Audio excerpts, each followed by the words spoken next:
pemahaman dan praktek Islam yang berkomitmen memegangi ulama-ulama yang ada di Nusantara secara umum, bukan perorangan. Kalau kita memegangi ulama Saudi, rata-rata sudah Wahabi, meskipun ada satu dua kayak Said Maliki, Habib Zain yang ahlu sunnah. Kalau memegangi ulama-ulama Yaman secara umum, nggak bisa ulama Yaman yang utara Wahabi. Pimpinan Mukbil Yaman Selatan rata-rata Syiah, Muhammad Ali Soleh dan seterusnya. Nah, ulama yang secara umum masih Sunni, meskipun ada yang tidak Sunni tapi nggak banyak, itu ya ulama di Nusantara. Nah, sebetulnya Islam Nusantara itu paham dan praktek Islam yang berkomitmen memegangi ajaran fatwa ulama yang ada di Nusantara. Kenapa mereka dipegangi? Satu, karena secara umum Asy'ariyah, Maturidiyah, madhab mau mulai Aceh sampai Papua ya rata-rata begitu. Yang kedua, ini penting sekali bagi alumni. Dulu ketika ada banyak pemusnahan kitab-kitab oleh Wahabi, setelah mereka berontak terus menang, makam-makam mereka hancurkan, umat Islam, ulama, hafid banyak yang mereka bunuh, kitab Bukhari, Muslim, tafsir banyak yang dimusnahkan. Nah, saat itu banyak santri Indonesia yang mondok ke sana, segera pulang ke Indonesia. Ratusan santri itu pulang membawa berdus-dus kitab. Apa itu artinya? Ribuan kitab Sahih Bukhari, Muslim dan yang lain-lain yang di Arab dulu dimusnahkan, lewat para santri itu diselamatkan Allah di bumi yang namanya Nusantara. Gitu loh. Beli Sahih Bukhari baru di Saudi, ya sudah modifikasi. Beli tafsir Ibnu Katsir baru di Saudi, ya sudah dirubah-rubah. Beli tafsir Sawi baru di Saudi, sudah dirubah-rubah. Tapi kalau zaman ngaji Sawi apa atau apa di Lirboyo Sidokiri, zaman diajari oleh kiai dengan kitab yang asli. Jadi nun sewu, teman-teman yang mungkin merasa etnisnya bukan Nusantara, bukan pribumi, nggak usah tersinggung. Istilah Nusantara itu seperti itu. Nah, ulama Nusantara yang dipegangi oleh Islam Nusantara itu, ya ada ulama pribumi, ada ulama habaibnya dari Timur Tengah. Jadi jangan digoreng-goreng ini giringan untuk menuju anti Arab, anti Habaib. Bukan. Yang kita pegang itu ahlu sunnah wal jamaahnya, dan mereka masih punya kitab asli. Zaman kendalem lah, kitab-kitab yang sampul lawas-lawas itu nyari begitu di Arab susah. Sudah cetakan mungkin 200 tahun yang lalu. Sementara di Indonesia masih terawat dengan baik. Islam Nusantara itu kayak begitu.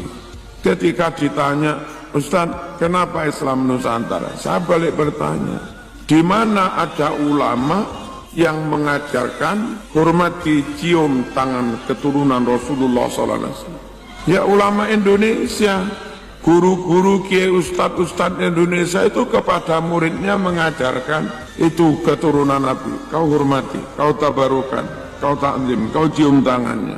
Itulah Islam Nusantara.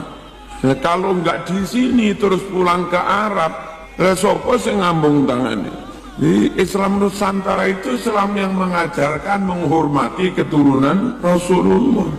Karena kau terus kok digoreng-goreng menentang keturunan Rasulullah itu piye? Allahumma shalli ala sayyidina Muhammad.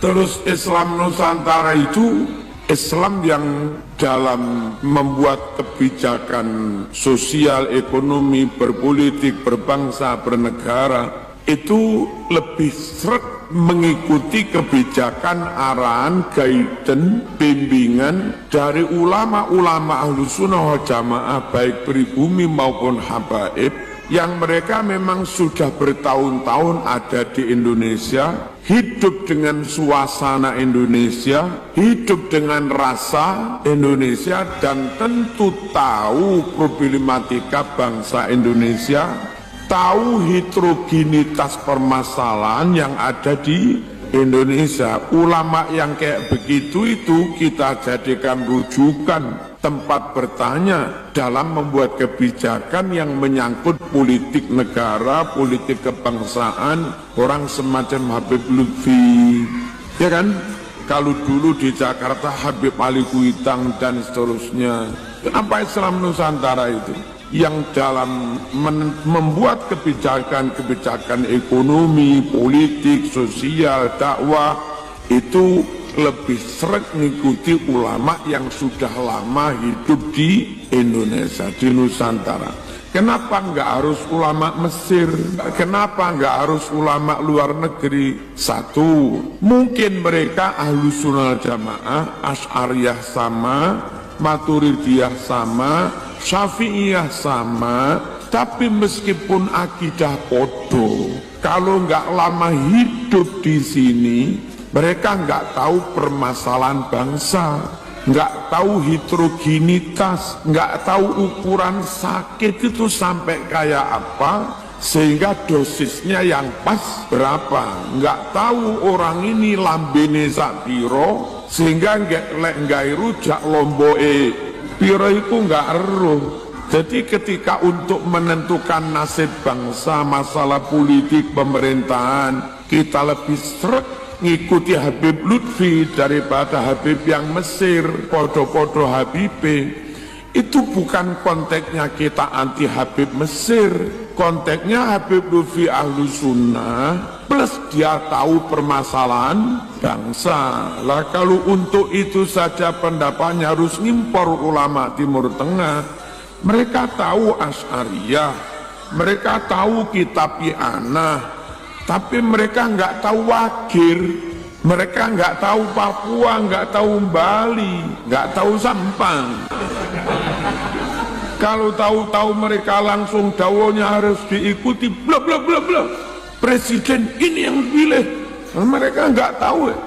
Nah ini loh mas, Islam Nusantara itu begitu. Zaman harus clear. Kalau nggak clear nanti zaman ngilok-ngilok nih ulama NU. Padahal mereka ya gurumu, atau minimal gurumu. Saya nggak pernah ngaji kepada ulama NU. Zaman dulu kuliah di mana?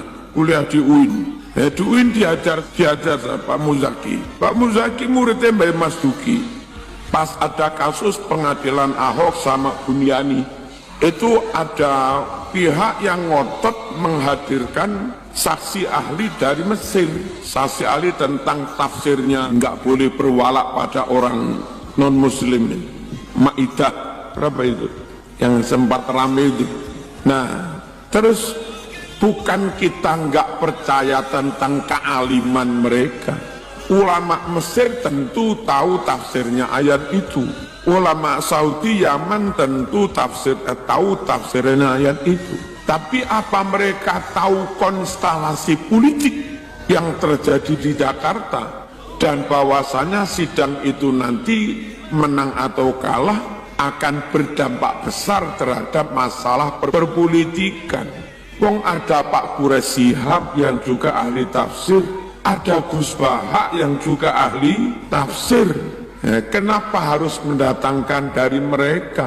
Betapa orang ini nyun sewu nggak mengerti bahwa konsep agama dalam tatbik itu mesti terkait dengan kondisi real yang ada di lapangan. Ulama Ahlus Sunnah manapun pahamnya sama, tapi ketika harus mentatbik, mengapply di lapangan, itu antara Mesir, Turki, sini tidak sama, memang kondisinya beda. Paham ya?